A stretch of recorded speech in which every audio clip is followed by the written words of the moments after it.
Hi, and welcome to the very first podcast of Going Ballistic. My name's Donna Carter. I'm the president and founder of GoingBallistic.org.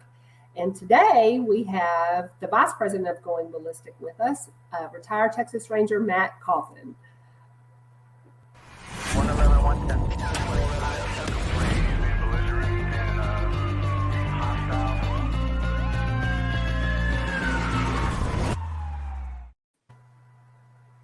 Hi, and welcome back to GoingBallistic.org's very first podcast. I am Donna Carter, president and founder of GoingBallistic.org. And today we have Matt Coffin, retired Texas Ranger Matt Coffin, who's vice president of Going Ballistic. Hi, Matt. How are you doing? Hi, Donna. Thanks for having me on today. Thanks for coming. So we're here today, and we just want to tell you a little bit about what started Going Ballistic and why we exist, and what happened. What that was the catalyst was Uvalde, and after Uvalde happened, I had kind of buried my head in the sand a little bit again politically. This is not going to be political. This is hopefully something that we can try to keep as unified and inclusive as possible. I don't care who you're voting for, but so what happened was Uvalde, and I felt like I needed to do something. I needed to do something, and so Matt happens to be married to my sister Shelly, and so I was led to just actually pick up the phone and call him, which is not something that had never happened, but it was a little out of the ordinary. In fact, I had texted and said, do you have a minute to talk? And he said yes. And so I called him and I just said, what happened? What's the deal with Uvalde, and what can we do? Like, I feel like I need to do something. Matt, you want to talk about a little bit about what you said? Yeah, and Donna, I distinctly remember that day that you called, and it had been several days after the Uvalde incident, which we were all, very saddened by. But what I had already determined in my mind, after seeing the video and hearing firsthand accounts, I still have contacts with the people down in that area, and it was plainly obvious to me that what had happened, what had started out as a active shooter situation, was then reported as a barricaded subject situation.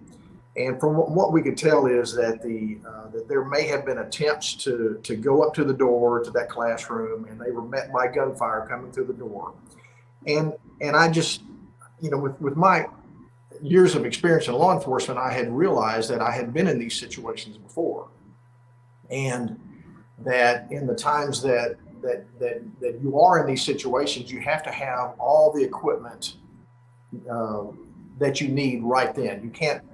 There may be times you cannot wait for a SWAT team. There may be times that you cannot wait for an armored vehicle. And in this case, it was obvious to me that if the officers there had the proper equipment, and that, in my estimation, that was a ballistic shield that could withstand a rifle round, because at this point we believe he was shooting a high-powered rifle of some type. Didn't know what. Probably a semi-automatic rifle. Well, and I remember when I called you, and one of the first things you said, you were like, it's funny you called. Yeah. And so I know you had been thinking, and I had been thinking and wondering, and it was just one of those conversations where immediately it was like, what? Like, it's almost like I've been anticipating this conversation. Well, Donna, yeah. and I know that sometimes that you and others will ask me law enforcement related questions. And I knew immediately that in my career throughout the state of Texas that I never had readily available access to a ballistic shield, never, until I worked with the United States Marshals Fugitive Task Force when we were doing a lot of fugitive investigation, and we were going up to houses sometimes that we just did not know what we were going to be met with. But I knew that rifle resistant shields were very expensive, and I had already looked at them before you called, just on the internet, and some were $5,000 or more. And what is this is an unfortunate part of law enforcement is that we don't always have the budget that we need to buy the equipment that we need. And so when you said what happened in Uvalde, I'm compelled to, I want to do something. And I said, Donna, how about this? How about you organize a nonprofit or some organization, and you provide rifle resistant ballistic shields to the law enforcement agencies that can least afford them. I mean, the small agencies, the small police departments and sheriff's departments and school. Well, yeah, no. And I remember one of the things you said was, I think every first responder vehicle ought to have one. Everyone should have. And that was after you had said that what happened in Uvalde was basically the same thing that happened in Columbine. Yes. And I remember when you said that, and I thought, well, what do you mean? And it was that, and even though the situations were different, it was that they waited. And when I heard that, and I knew, remembering Columbine vividly, and that being over 30 years ago, and to just think, wait, what did you just say? We could have made an avoidable mistake. Columbine, Donna, was a turning point in the evolution of policing in this country. Prior to Columbine, there was no active shooter training, and this jump-started the evolution of active shooter training. And prior to Columbine, the accepted police procedures is that the first responding officers would create a cordon or a barrier. They would hold the line and wait for the SWAT team. Well, like in Columbine, it took 45 minutes for the SWAT team to assemble and get there. And the entire time that we were waiting, we as law enforcement were waiting, children were being killed inside that school. And so something had to change, and it did. And in the last 30 years, we have now, I guess some of the most advanced active shooter training in the country. And all police officers are or should be receiving that training. But one of the things that that active shooter cannot provide is a ballistic shield. Now, I think that in Uvalde there could have been some small shields that may have been resistant to pistol rounds, but not to rifle rounds. And that's the key here. Is that if you're going to have a shield that will stop a rifle, and give those officers the chance that a fighting chance that they needed to get in that classroom. And so when you called that day, I said, you want to do something? Here's something you can do. Let's organize a drive, or let's organize an effort to purchase some shields. Hey, if it's one shield that protects one child, it was worth what we did. And that's where it started. You told me that even. And I was like, well, I wonder if we're ready. Like, if it were to happen right now, like, are we ready? And so you, being thoughtful enough, said, well, you ought to find out. Call your sheriff's department, call your police station, see if anybody has one. And it wasn't until those thoughtful, just common sense questions, right, were brought to my attention that I found out that the answer was no. So I did go and talk with our sheriff, and he said, no, we do not have one. And I said, well, would you like one? Because then, of course, the government bureaucracy kind of hurdles of, could you even accept one if we bought one for you? Kind of conversation started.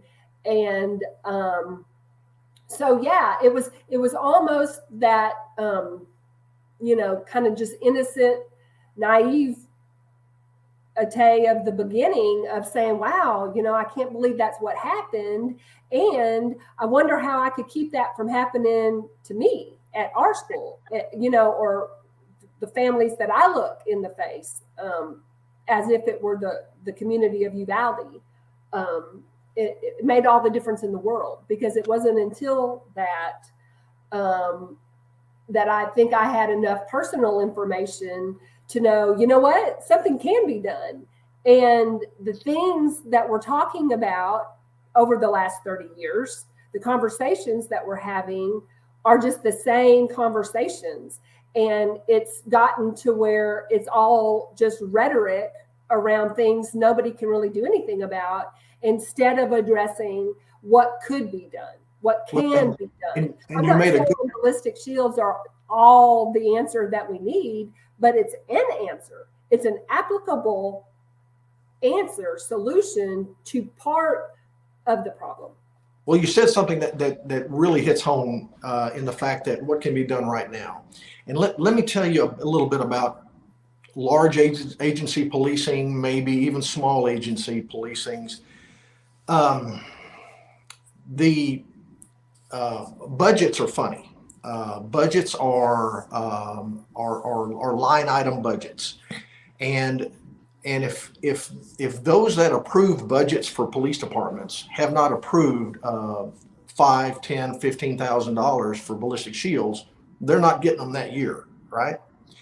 And then some agencies may even want to prolong that and do testing. Some agencies may have, bid procedures. Very common that they have to have agencies that do bidding procedures, and these things get dragged out and mired down in the muck that is bureaucracy. But going ballistic is different.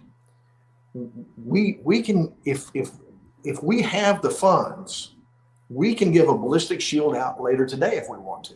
We can give 2 next week, 3 the next week.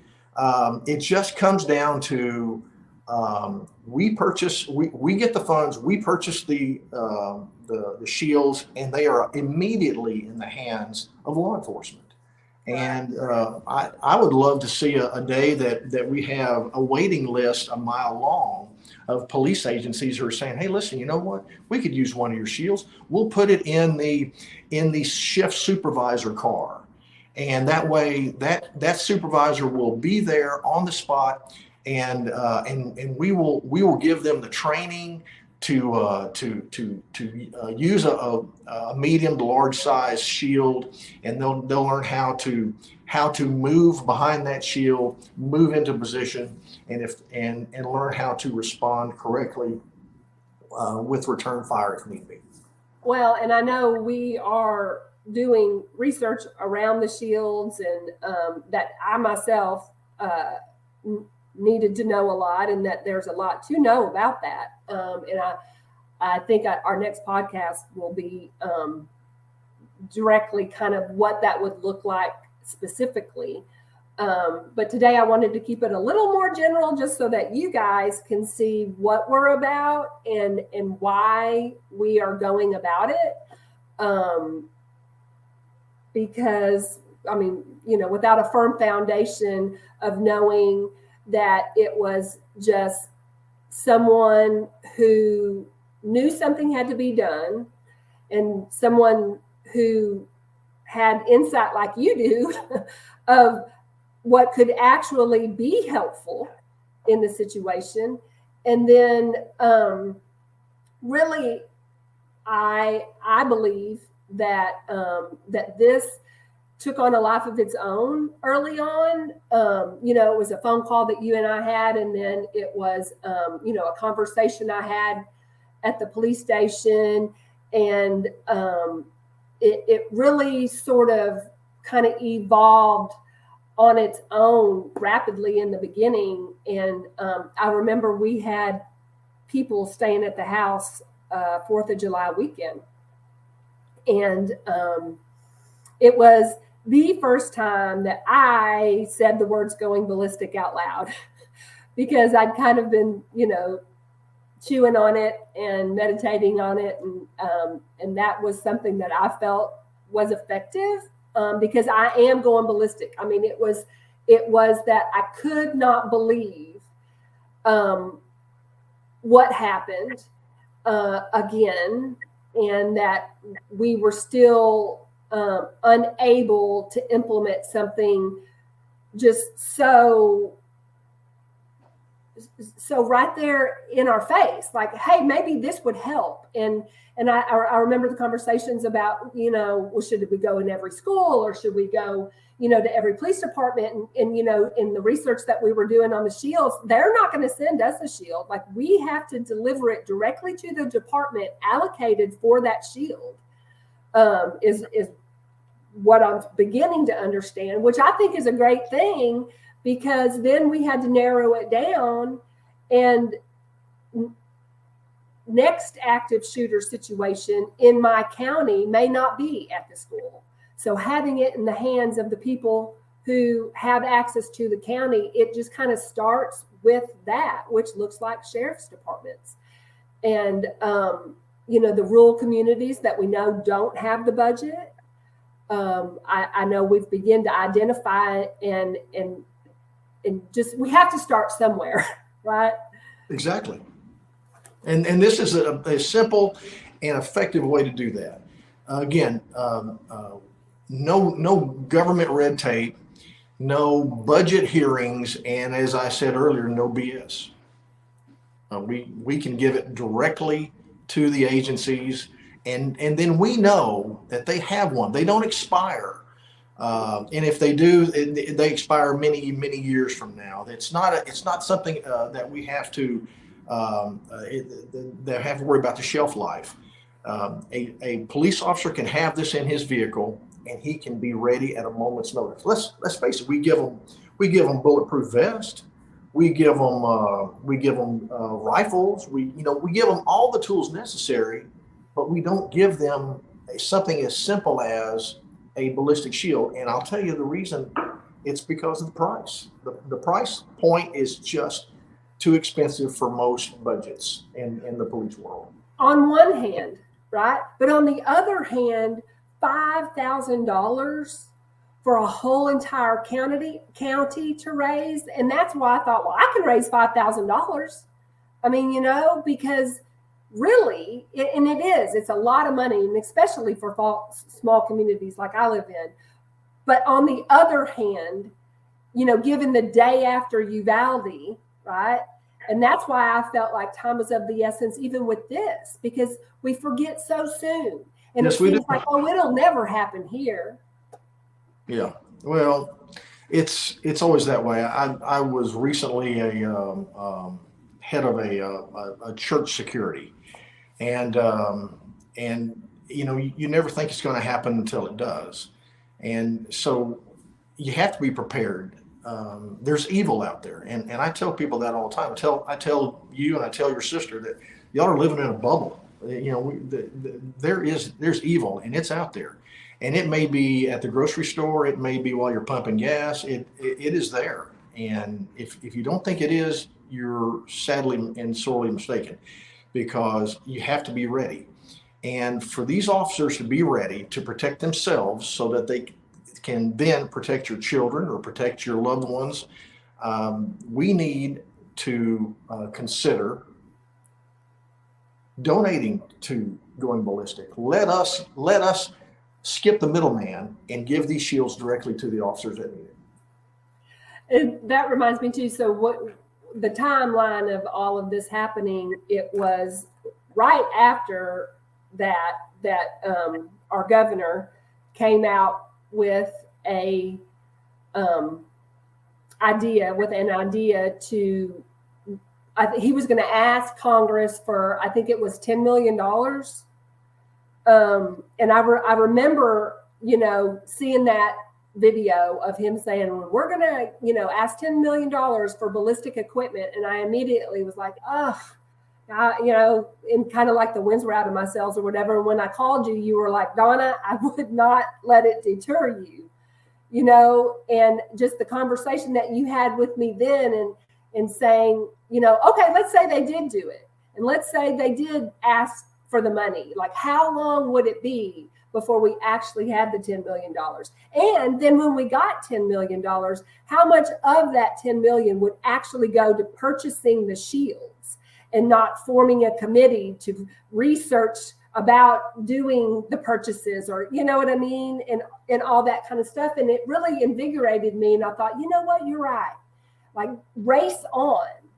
And I'm not gonna let any lip service deter us from actually taking action. Well, and the problem with government is they can't do anything until the next biennium.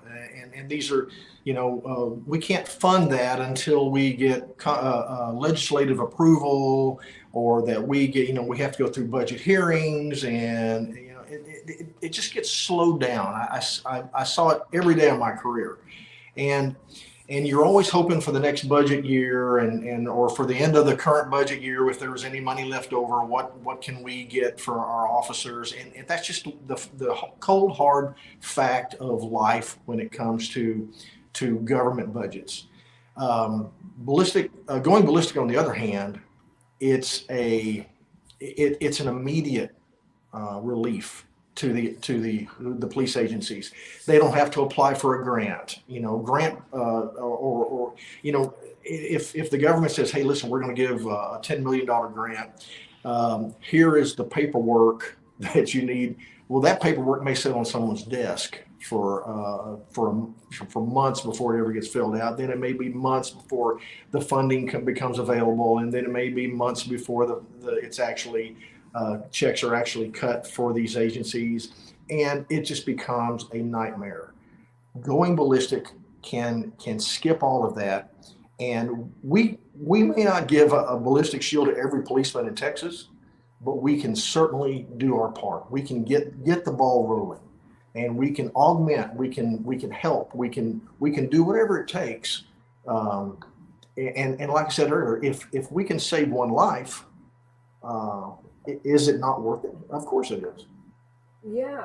And it may be your child's life. It may be the policeman's life. I mean, these policemen, it's not just active shooters. They're going into dangerous situations every day. And I'll tell you, they're driving down long driveways up to houses where they have to get information. They don't know what's behind the door. And I'm not suggesting that a policeman takes a shield to every contact they make with every individual, but there are times when police officers know they're going into harm's way. And if they have something, and I'll tell you, there are police agencies now that are putting ballistic film on their windows. Yes, there is a film now that can be applied to a windshield that will make it more bullet resistant. All right, they are putting reinforcement Kevlar and other types of material in the driver and passenger doors of police vehicles, because up until now their only shield they had was their vehicle. We need to give them something that when they leave their vehicle, they can have protection on those times they feel like they need it. And it may just be a traffic stop on a lonely road in the middle of the night, in the middle of nowhere. These officers, if they believe they're about to walk into harm's way, they have the ability to get their shield and be ready. It's just a fact of life these days. Well, and so I've been doing reading that you had suggested, and I've been trying to do my due diligence, and there's a lot of factors. I mean, there's a lot of factors into what's going on.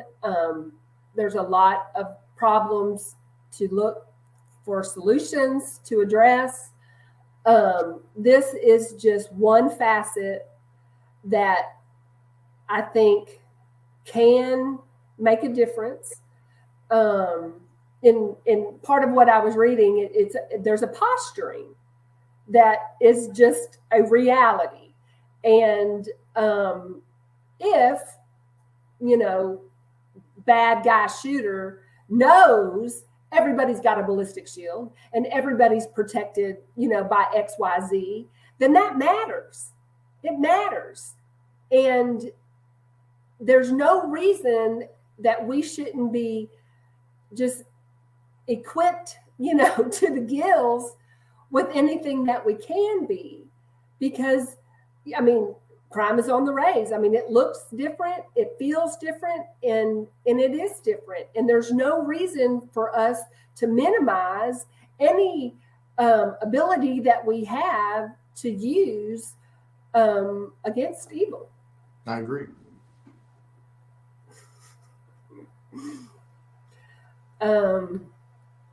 So I hope that we have answered some questions that people might have about what we are and who we are and why we are. Is there anything you want to say before we sign off? Well, no, just that I would truly hope that people would see the mission that is going ballistic and realize that, what, here's a chance to make a difference right now. Whether it's $20 or $100, whatever they can send, it's going to go towards getting this mission done. And I'll say this: what I know about Donna Carter is that if she puts her mind to it, she can get it done. And I popped off several weeks ago about ballistic shields, and look, now we are in the midst of getting something truly done here, and I thank you, Donna, for that. Well, thank you. And I was thinking I get by with little help from my friends. I don't believe in accidents. I don't believe that phone call was an accident. I believe, as far back as, you marrying my sister or whatever, like it's all been part of what can happen. I think we're always given opportunity. Unfortunately, a lot of times because of red tape or, fear or ego or whatever it is. I know, my husband is like concerned, right? Because I'll be held up to ridicule and all of that kind of stuff. And that's fine. All I know is I want to be able to look my son in the face and say, Mama tried. That's right. It may fall on its face or it may save a life.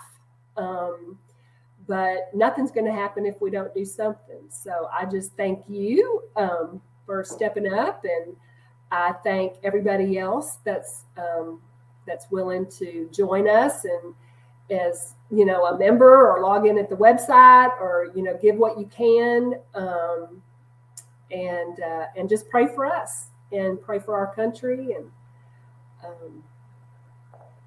thanks. God bless Texas. God bless Texas.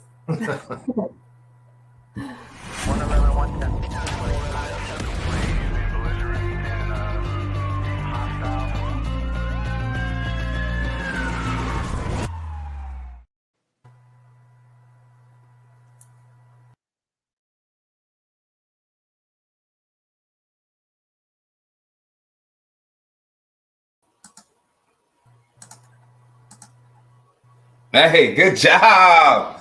Going ballistic team. Good job. I'm sweating. Good job. Huh? I'm sweating. Hey, and I'm going to tell you this. I totally forgot to tell y'all to have call to actions, but you did it yourself. Most of the time, people do not do that. I'm glad you didn't forget the purpose. The purpose is to get people involved. Yes. Some people, most of the time we do this and people just talk and forget. Hold up. We want people to take an action. But both of y'all did that really good, man. That was excellent. I loved it. You're yourself. So we're just gonna keep building on this momentum. So what we'll do is we'll just have to edit the end part off where I left your faces on. But other than that, everything else went smoothly. How did y'all feel? I can't wait to see it. I mean, it's always one thing, and then you see it and go, oh. But Well, Yeah. and this was just a practice. Did I understand that right? No. Were we live? No, you weren't live, but we were really recording. Oh, okay. but we Yeah. will go live one day. But Okay. now we're Yeah. just recorded. Okay. We will go live one day, and well, let's just pick that day. Like I said, I think at the beginning of the year we'll have 5 podcasts under our belt. I think that's good. And on these recordings, you can even mention that. Start mentioning that. Hey, we're going to start going live on these recordings, and we want to hear you guys questions while we're talking, and we'll get to as many as we can. And you will be able to get to them. What I would like to do is see if we can go ahead and schedule the next podcast. Since we were doing every other week, let's schedule that. Are you available on November 1st? Sure. I'm sure I will be. I actually have something at noon that day. So I have something at noon every Tuesday. It's the Optimist Club. But like today, I just skipped it because I thought we should be doing this. Well, Chris. But that's okay. I mean, I can miss it. The best day for you, or did we just pull that out of the air? Yeah, we just pulled that out of the air. Well, we could do Wednesday if you want, Wednesday or Thursday. Wednesday would be better. Thursday are both probably better for me. Yeah, Thursday's fine too. Okay, then let's do smoke. Hold on. Third. Check my book.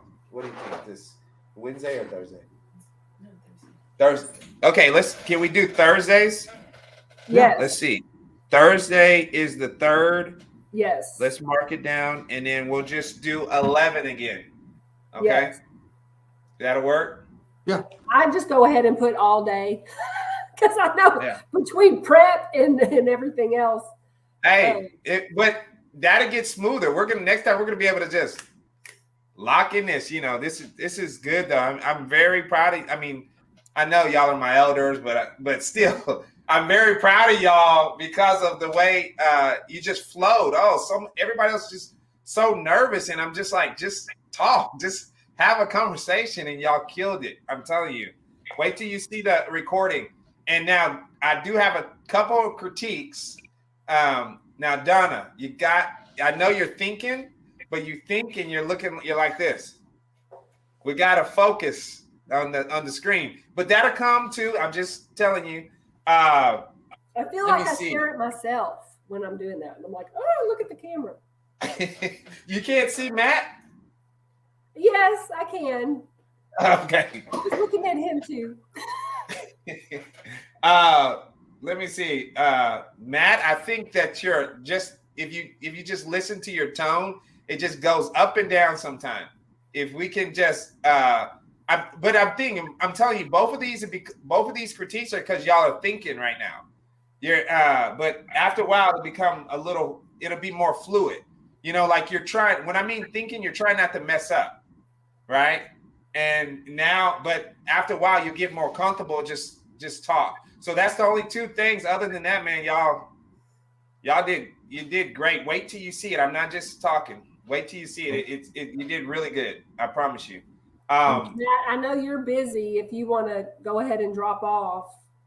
We're going to go through the website a little bit. At least a conversation before we. Do y'all need me for anything else? No, sir. Not right now. Oh, will you mark down November 3rd? Yeah. To do another one? Sure. November 3rd at 11. No. At 11. Yes, sir. I'll send out the invite to both of y'all. Thank you. All right. Thank y'all. Okay. Thanks, Matt. Hey, Donna, good job. You killed it. That was great. Let me end this broadcast.